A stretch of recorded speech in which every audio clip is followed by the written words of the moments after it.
For you to call me a liar, then I know you don't know what you're talking about because I'm so severe with the honesty that it'll hurt your feelings.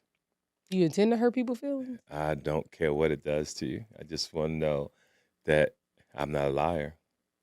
I'm tactful in my delivery, depending Okay. on the situation, but I'm gonna keep it. I'm gonna keep it 101. I don't know. People say I have no tact, so I don't know. That's why I was Yeah, asking, like, you do it hurt gotta people's have, feelings? regardless of who you think you are, how confident you are. You still got to have tactful. You have to know how to communicate with Mhm. people. Is out of respect for yourself and for the person you're talking to. So it depends on who it is and what's going on. I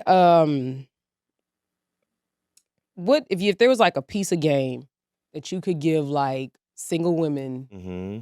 today, if they're wanting to be married. I know you don't believe in marriage, I'm but like listening. if they're wanting to be married, same for men. If these men are wanting to find somebody that's gonna work for them, like what's a piece of game you would give the woman and what's the piece of game you give the The man? piece of game I would tell men is don't have no babies young.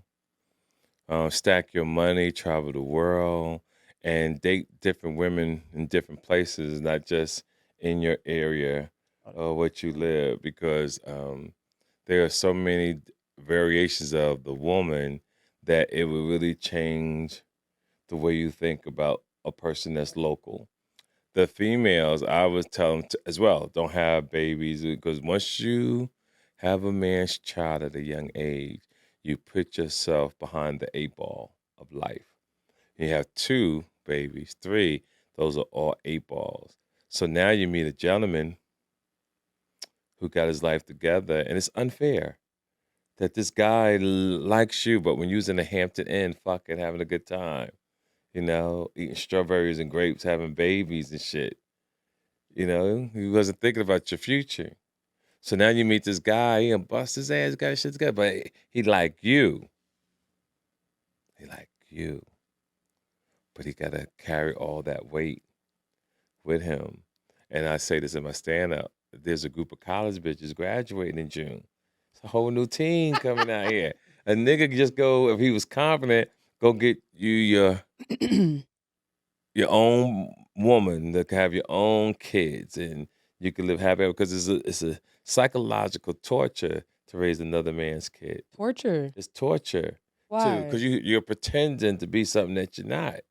You're raising a child that doesn't belong to you. That's rough. I don't care what nobody say. Now it gets done, and thank God we do have men who'll do that. But psychologically, is detrimental to your health. What about when you have, you know, if you're with a woman and she does have a child, but the father is active and is If you're mature, there? you can handle it. It's still uncomfortable. Okay. You pulling up in the car, they come to the door. She's really nice to him. No, he don't pay child support. He don't do nothing. No, he But paid child no, support. I'm just saying, if he doesn't, I'm creating my Oh, scenario. okay. And Okay. he's in the living room watching TV. She hear, okay, bye. What time the kids coming back? Okay, bye. It still hurt, but you have to be so mature. My thing is, why put yourself through that? I agree. That's where I'm at. Why do that to yourself? Why make yourself uncomfortable? Did you know that when you were 30? Um, I'm not sure. That's a long time ago. Yeah, that's So thirty-two it's years more of ago. a new revelation. No, I don't know. I've always thought like this since I was a youngster. Okay. Yeah, so my way of thinking has always been on another level, but I don't think I've ever had that situation though. So that's pretty cool. So and if that's the game to the women, so should the men also be mindful of not having children? Yeah, that's what I'm saying. They should.